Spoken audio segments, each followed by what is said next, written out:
¿Qué tal? Buenas tardes. Muy agradecido con la organización de esta 28ª Feria Internacional del Libro de Lima, agradecido con la editorial Pájaro de Fuego y especialmente con la familia Colchado, que siempre está confiando en mi tocayo y en mí para comentar este libro póstumo de nuestro querido Óscar. Estuvimos muy cerca de él en todo momento de su creación, sobre todo en los años que vivió en Lima y específicamente en los últimos años en La Molina. Éramos casi vecinos, entonces lo visitábamos seguido y empezamos a escuchar mucho acerca de su mundo creativo, de la forma como él trabajaba en los últimos temas que lo asaltaban, y de ese modo, en lo personal, fui creando dentro de mí o más o menos entendiendo cuál era la estructura de la forma de concebir y luego de plasmar sus historias. Todos quienes hemos seguido aquí en el público de cerca el trabajo de Óscar, sabemos que Óscar trabajó básicamente con literatura oral o con la tradición oral peruana, ¿no? Él decía que la tradición oral peruana era más grande que la mitología griega, ¿no? Aquí podíamos encontrar más temas que los griegos. Y él lo decía con justa razón porque viajó mucho, investigó mucho, entrevistó mucha gente, se involucró con diferentes paisajes del Perú, tanto de costa, sierra y selva, y en ese sentido aprovechó toda esta riqueza oral que tiene nuestro país desde el momento pre-inca, desde épocas ancestrales hasta nuestros tiempos. Inclusive se proyectó hacia inclusive lo cosmogónico, lo sobrenatural, etc. De eso vamos a hablar más. O sea, en otras palabras, el mundo fantástico de Óscar Colchado Lucio es completo. Y a algunos les sorprende porque lo relacionan principalmente con lo andino, y no es necesariamente así. No es la obra de él solamente Rosa Cuchillo, Cordillera Negra, este tipo de libros, sino que también tiene todo un trabajo hecho a partir de su estancia y de los años que vivió principalmente en Chimbote y aquí en Lima. Y uno de los libros que habla mucho acerca de eso, o que traduce, o que plasma, o se relaciona con lo que acabo de decir, es La Cabaña Sola. La Cabaña Sola tiene casi un 70% de historias relacionadas con Chimbote, o con la costa, o con el mar.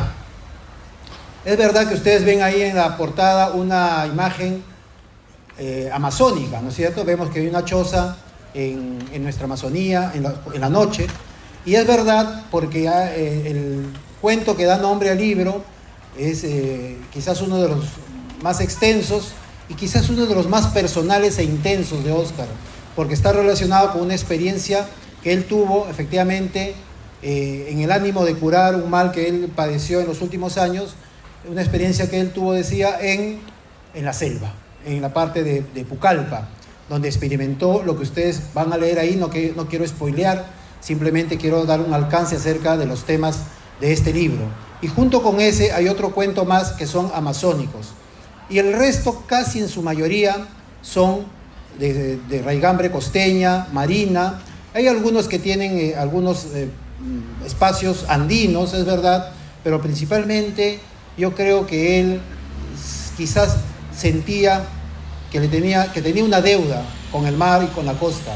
Vamos a encontrar aquí peces fantásticos, vamos a encontrar sirenas, vamos a encontrar hombres que han sido hechizados, convertidos en seres fantásticos, y todos relacionados con la literatura oral de la costa, o con temas o con contenidos que él mismo imaginó y que los plasmó en apariencia de leyendas o de mitos, pero que en realidad son cuentos, ¿no? Cuentos que él toma la forma de las leyendas, de los cuentos, y las convierte en literatura, con una situación que viene a ser finalmente muy propio, muy personal, muy del estilo de Óscar Colchado Lucio. ¿Y por qué digo esto? Porque yo estoy seguro que quienes seguimos de cerca el trabajo de él, nos vamos a encontrar con un estilo tan propio que él nos entrega, por ejemplo, en un libro como Del mar a la ciudad, o que venían anunciando en esta gran novela total que se llama Hombres de Mar, donde está, que es una novela social, pero también de corte fantástico, donde está plasmado Chimbote en varias décadas de su historia reciente.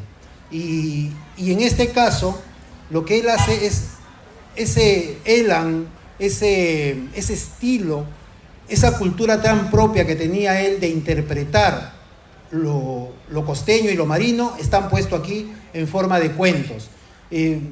Rápidamente él nos introduce en los temas, sobre todo si conocemos un poco más los paisajes que él nos presenta en sus anteriores libros costeños, ¿no? Vamos a encontrar, por ejemplo, la Isla Blanca de Chimbote, vamos a encontrar el Cerro de la Juventud que existe en Chimbote, vamos a encontrar algunas playas como Las Salinas, vamos a encontrar personajes relacionados con esos lugares, con esos espacios, pero que son, en algunos casos, relacionados con la literatura muy netamente, oral digo, muy netamente chimbotana, pero también universal, ¿no? Por ejemplo, una sirena es un personaje universal, no es necesariamente nuestro.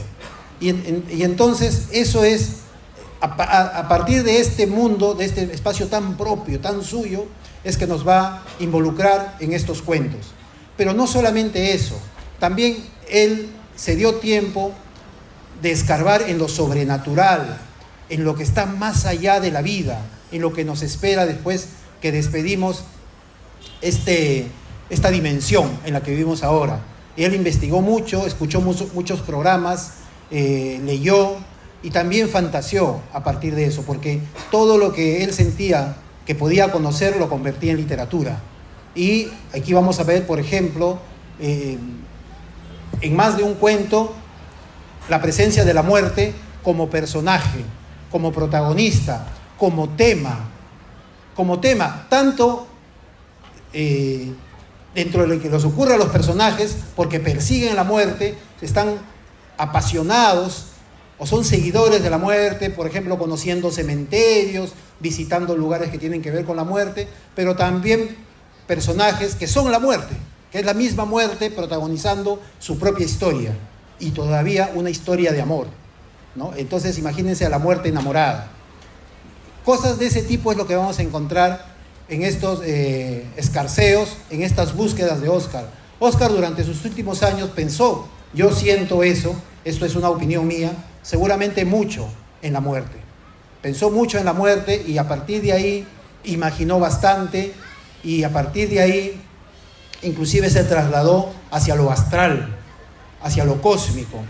De ahí, por ejemplo, el conocer este libro último que se llama Cholito y la serpiente cósmica, donde mezcla lo extraterrestre con lo cósmico ancestral peruano, ¿no? Es un personaje que tiene fe en un personaje tan conocido de nuestra narración oral como es el Amaru, la serpiente emplumada.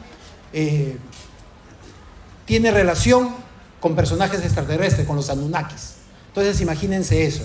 Él lo que termina haciendo es unificar, fusionar muchos mundos de la imaginación, sobre todo de la fantasía o de lo mágico, para su literatura. Y aquí también vamos a encontrar cuentos de ámbito extraterrestre o de temas extraterrestres, ¿no?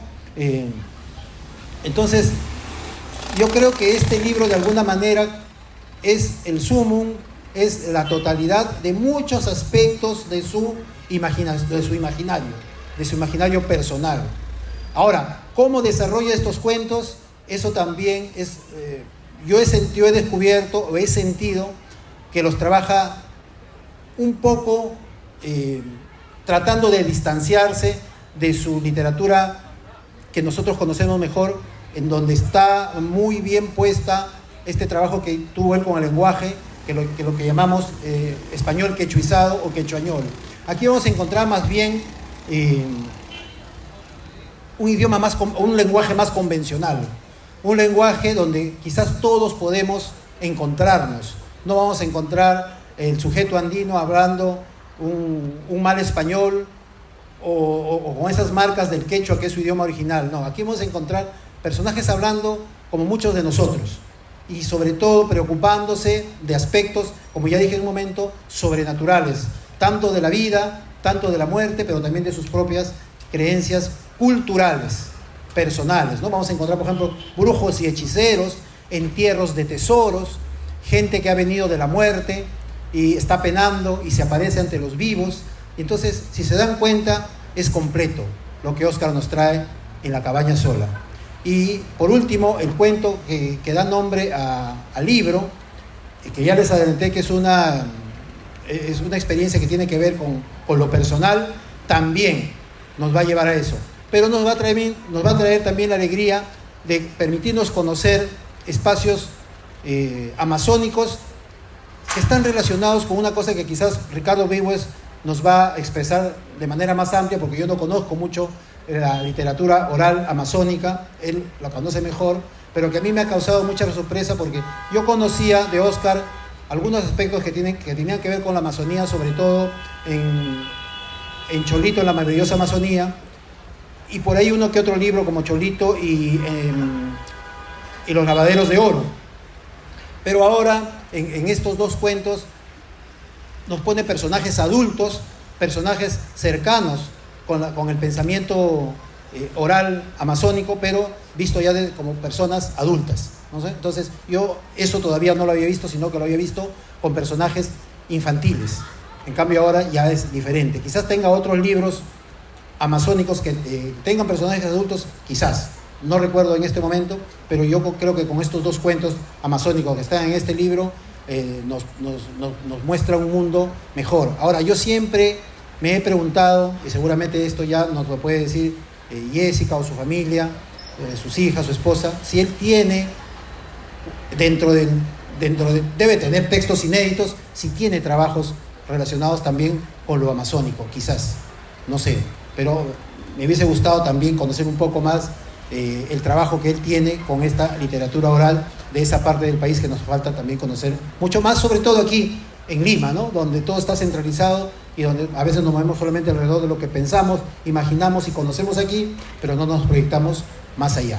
Entonces, esto era lo que les traía ahora, y estos 15 cuentos se los presento de manera amplia, no les quiero contar cada uno de ellos, porque ustedes mismos tienen que descubrir a este nuevo Óscar Colchado en este libro, que definitivamente se van a dar cuenta que tiene un mundo particular inacabable, y como él decía bien, que quizás sea mayor que el de la mitología griega. Los invito a leer este libro y a proseguir conociendo más el trabajo de Óscar Colchado Lucio, que seguramente viene en nuevos libros y que ojalá que sigamos descubriéndolo y sigamos queriendo como lo queremos tanto hasta el momento. Muchas gracias.